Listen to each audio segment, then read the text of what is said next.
I would like to welcome you to this our question and answer online session.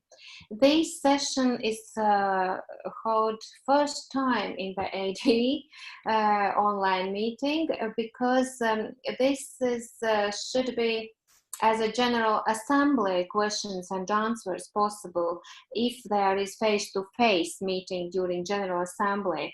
But in this year we decided just might be we need some informal meeting with the officers of ADEE and to give you the possibility maybe to ask some questions and also to discuss some items what you need to be discussed. Once more, it's very nice to see you here and to have your pictures at least instead of live meeting. And we assume that you have looked to pre-recorded videos where there are reports from all of our officers. We are not going today to repeat these reports. However, little bit to discuss them and give you the opportunity to ask something, and most importantly also to share your thoughts and knowledge about our situation now. And please note that this session is being recorded and afterwards will be shared online in the coming days. And possibly the best way how to manage your questions it is that you are writing your questions on the chat, possibly, but also you are welcome to just raise your hand and then unmute and speak and discuss something you need to be discussed.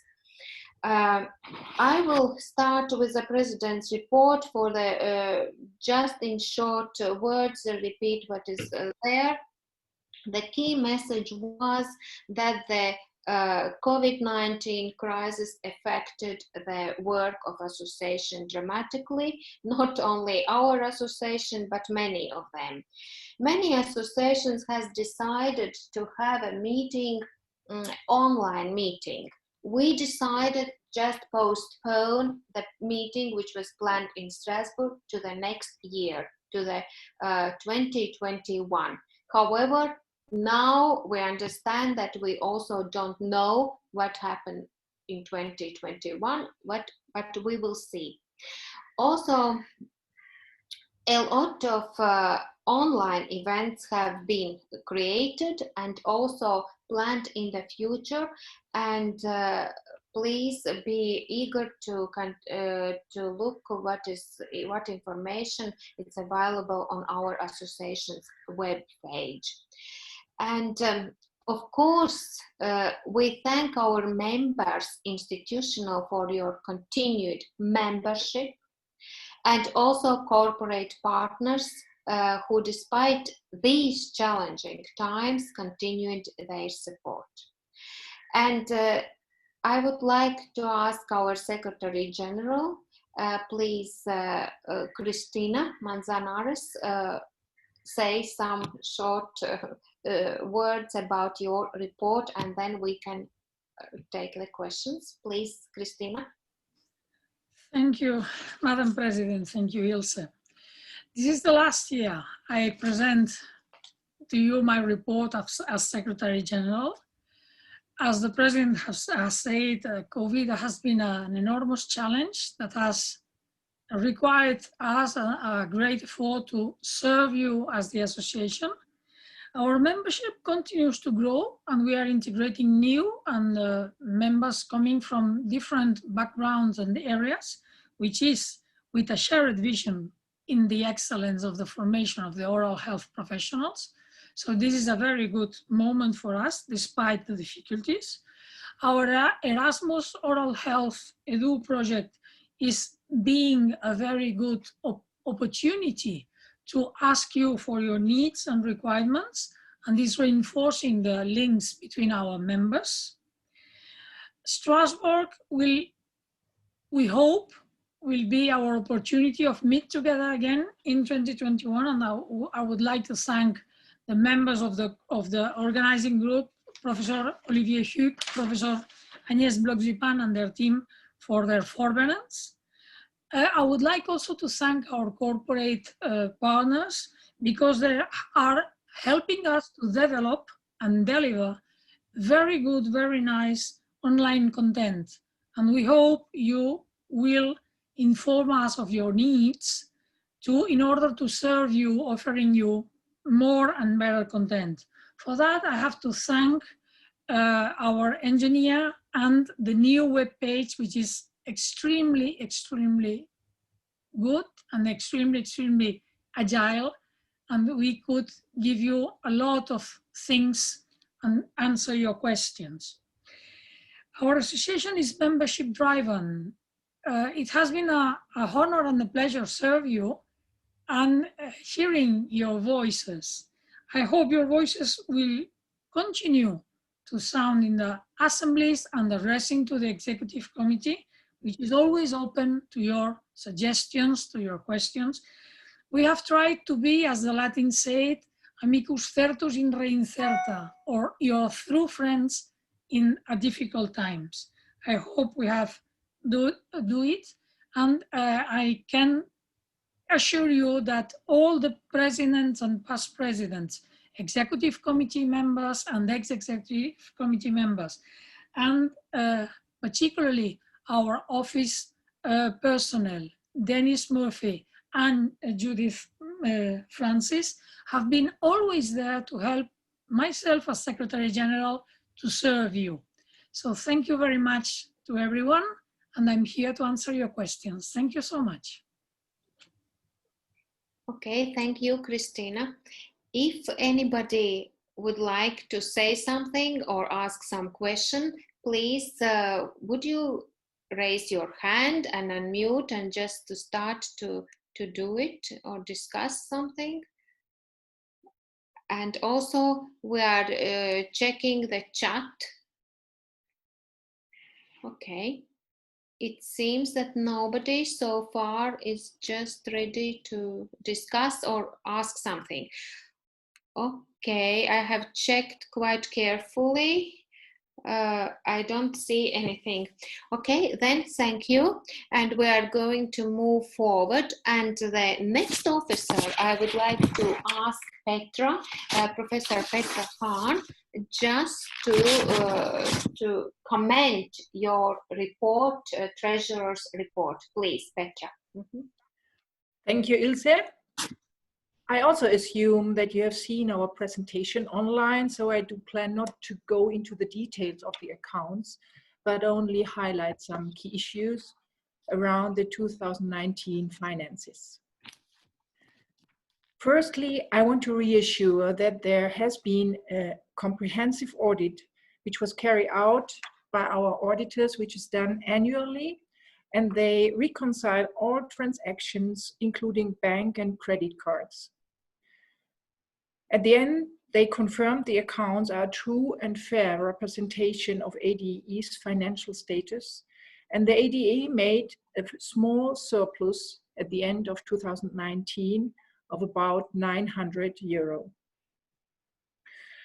The 2019 turnover was considerably larger than the year before, and this was due to the fact that we had two meetings in 2019, our own meeting in Berlin and the shared meeting with ADEE, our American partner in Brescia. And accordingly to this, also the associated expenditure increased. One key expense, what I want to mention, is the increase of our web expenses. As you probably know already, is that our existing provider ceased their operation and we had to secure a new provider. And for a portion of the year, we had to have two providers at the same time to manage this transition. Finally, I want to come to our corporate partners. They have given again a considerable support to our activities. We are really most grateful, and we will continue to work with them to ensure they get a meaningful return on their investment. The accounts may be read by you with all the details in our annual report, which outlines all the activities for the year of 2019. And now I am happy to take your questions about the accounts of 2019. Are there any questions? Corrado, no, it's just, okay. I look into the chat.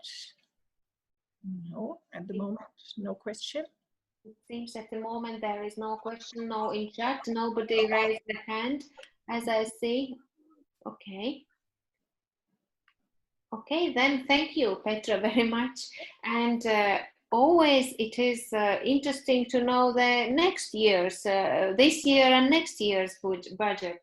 And for this, I would like to ask Julia, who is coming treasurer for these years. Please, Julia. I cannot see you in my screen now, but you are here. Okay, please. Yeah. Please. Okay, thank you very much, Petra, for your presentation of the budget for 2019. And I'm now going to talk about the budgets for 2020 and 2021. As you know, at the General Assembly, we usually revise the budget for the current year, given the most up-to-date information. And the major difference between the proposed budget and the revised budget is, of course, the result of the COVID-19 pandemic, which has meant that we've had to cancel or postpone at least our annual meeting. And this annual meeting usually generates a significant income. So we have a shortfall on the income side. Our proposed income was around 370,000 euro, and our predicted income now is around 199,000 euro. So we have a shortfall of around 50% there. Regarding expenditure, there's of course been a significant reduction in our expenditure, partly due to the fact that we haven't had the meeting, but also due to the fact that the executive have been very conscientious in reducing expenses. We've considered it important that the office should continue to operate as previously. They've been working very hard on organizing the online meetings and having contact with our corporate partners. The upshot of the whole process is that instead of now predicting a small profit of around 3,700 euro, we are unfortunately predicting a loss of around 34,000 euro for 2020. As regards the proposed budget for 2021, we have currently not revised our proposed budget, which predicted income of around 326,000 euro and expenditure of around 317,000, giving us a predicted profit of around 9,000 euro. Given the current climate and the current uncertainty around COVID-19 and our ability to organize our annual meeting, which of course is the major event for this organization, we've decided not at this time to revise the proposed budget. The details regarding the specific income and outcome are in the presentation, but I'm happy to take any questions. Okay, thank you. Thank you, Julia. I will also look, is there any questions in the chat box? Not so far. And also nobody raising hands if I see the screen, picture screen. Okay, thank you. Thank you. Oh, Petra, please. Petra. Okay, I just want to add some words because this is my last term as ADE treasurer and trustee. And I would like to thank the whole executive committee, the accountants, and also the auditor for exceptional help and support during the last years. And I'm very happy that I could work with ADE as a treasurer and together with wonderful people, really wonderful people, in particular with our outstanding administration in Dublin, Dennis Murphy and Judith O'Brien. And I hand over now to Julia, who will take over the treasurer position. And I would have been very happy to do this in better times, but we cannot influence it. And so I hope we will have the possibility to work in the future like we did before in a wonderful society of education. Thank you very much. Okay, thank you. Ronald, have you raised a hand or I misunderstood something? I was writing a chat, Ilse, so Ah, that's on the screen. okay. Yeah, thank you. Okay. Okay. If there is no questions and comments, then we can move forward. And I would like to ask Stephanie for informing us about the nomination committee work. Please, Stephanie. Mm-hmm. Thank you, Ilse. Good afternoon, all. So, like for my colleagues, you might have already seen the full presentation report online in video format. What I can say is that during the year 2020, there was a considerable work for the nomination committee because there was a number of persons transitioning from the executive. So each of these positions was subject to an open call, and we have been very careful in following a transparent process. And for the first time, the committee draft and recommended for approval by the executive the details, the role, and person-specific requirements for each post. So this was a very important piece of work, and I hope that with this will add greatly for going forward to ADE's transparency. Concerning the appointments, the committee is recommending the appointment of Professor Paul Bagwell as President-elect, Dr. Barry Crean as Secretary General, Professor Julia Davis as Treasurer, Professor Cristina Manzanares as EU Affairs Officer. This is a new executive role focusing on the European Union activities.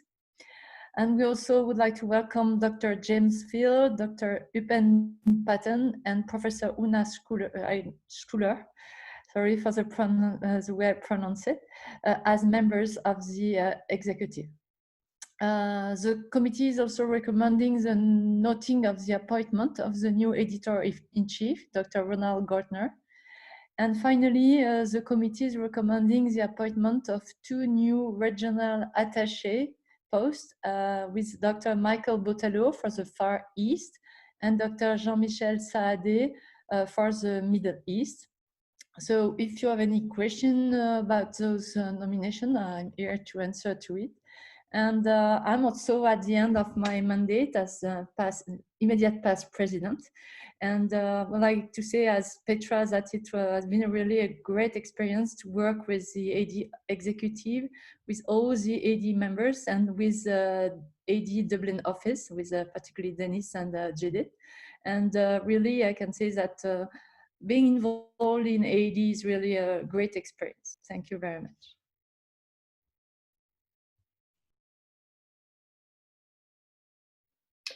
Sorry, thank you very much, Stephanie. Maybe somebody would like to comment or ask some question or something. Ilse, there is a message in the chat from John Cow. You may read. Yeah. Maybe John could yeah. repeat his question live. John, please. Yes, can you hear me? Okay. Yeah. Yeah. Yeah. Sorry, I was obviously listening to what was going on as well, but also I noted that I think Dennis or had alerted us to the regional structure. So that's why I thought I'll put the question in now. It may be something you're going to cover later on anyway. Okay, as I maybe Rui, you can comment. Is the Rui here? Rui? Hi. Hello. Would you be able to comment about this regional structure document? Well, I'm guessing that that you already had the opportunity also of seeing the video where we present the idea. So we should see these new appointments as a kind of a transitional experience as we evolve to the new system. Should it be approved by the General Assembly next year? So for the time being, now the proposal is out, and so it is not a close or definitive option. So there may be room for some changes depending on the kind of feedback that we get back from the members. But if the General Assembly next year decides to approve those changes, then we'll have a more elaborate regional structure that will also increase, let's say, the span of ADEE's activity. But now, for the time being, we see that it is a good thing that we make the best use of the capital that ADEE has by people like Michael Botelho and the colleague from Lebanon, which we believe will add a different perspective and a new perspective to what is already the activity of ADEE. So this should be seen or regarded as a transition to that broader structure of ADEE. Okay. I hope I've answered your question, Jonathan. Ilse, if I may just add that we will likely run sort of drop-in sessions online over the coming weeks and months to discuss it with subgroups if they want to do so as well, John. Okay. Okay. So I'll just come back. I think it's a great idea, and Stephanie will remember we did discuss it, what activities might be at the nominations committee when we met. And I think it's a great opportunity. So there may be issues that are raised regionally that come back to the executive, but likewise, in the opposite direction, the executive may have issues that they want perhaps some ideas from the region. So I think it's a really good idea, and it'll give a much more shared ownership perhaps across the whole of the membership of the ADEE. So I look forward to seeing how it develops. Okay, thank you very much for these comments. And Corrado, would you like to add something, as I did understood right? Yes, if it is possible, I would like to underline the fact that also yesterday during the Forum for Deans, we had a lot of regional interest, and we had a lot of delegates that were coming from outside of Europe. So I would say that this is very good input. So congratulations, Rui. This was exactly what was in the mind of many of us since many years. Thank you. Okay, thank you. And the main message here is also that this is open for discussion, and your proposals are very welcomed about this document. Okay, is there any comments more? I cannot see. Okay, I cannot see any comments. No, in the chat box as well. Okay, thank you very much, Stephanie and Rui. And we can move forward. And there is the editor's report. May I ask Debbie, you to comment this report, please? Okay, thank you, Ilse, and good afternoon, everybody. I hope that most of you have been able to see the full report online, as with the other reports, and I just wanted to draw your attention to a few things. Firstly, the management structure has changed for the journal, and this has been really helpful, so I'm hoping that anybody who needs to contact the editorial office with queries should be able to have their queries answered a little more speedily. And also we have a slightly enhanced data sharing policy now, which I hope will encourage more transparency in publications that we put out in the journal. It's been a busy year. The submissions have gone up substantially this year. At the moment, they're standing at about 520 submissions in the year to date, compared with 348 in the whole of last year. The acceptance rate is about the same, 18%, and slightly disappointingly, the impact factor has fallen to just above 1 now, which is similar to the factor in 2017. So we were disappointed with that, but hopefully it'll improve again next year. The other thing that we've worked hard on this year is to reduce the length of time that it takes for papers to be accepted or to have a final decision made, and this has reduced substantially in the current year, so I'm pleased about that. I'd like to thank everybody who's helped me and all the hard work that's gone into reviewing papers, so I'd like to thank the reviewers, I'd like to thank the associate editors, and I'd like to thank any authors who've submitted papers, because obviously if we're getting a large number of submissions, that's a good thing for the journal. So you're probably all aware that this is my last year as editor-in-chief, and I'd like to hand over now to Ronald. He's been appointed as the new editor-in-chief, and I'm delighted with that. He's been working with me closely over the past few years. I've thoroughly enjoyed my role as editor. I've learnt a lot. I've got to know a lot more of you a lot better, and I'd also like to thank the whole of the executive committee, Dennis and Judith, for their support over this time. If anybody's got any questions, I'm happy to answer them. Thank you, Debbie. I'm looking about the, okay, please, Ronald.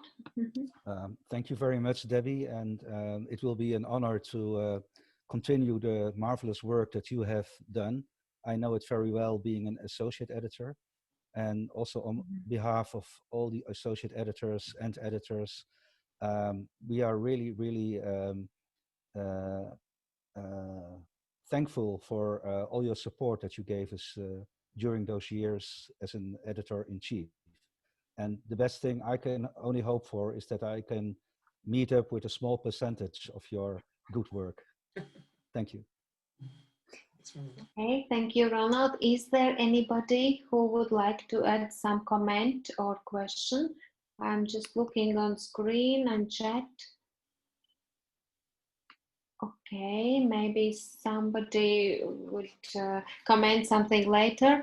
As you understood that our 3 officers are leaving executive committee on this year, Debbie, Petra and Stephanie, and on behalf of President, I would also like to thank you very much for your work for years and your achievements. And of course, I hope that maybe we will meet officially in General Assembly face to face also the next year. And if you can come and also to participate, you are very, very welcome. And thank you very much for your work.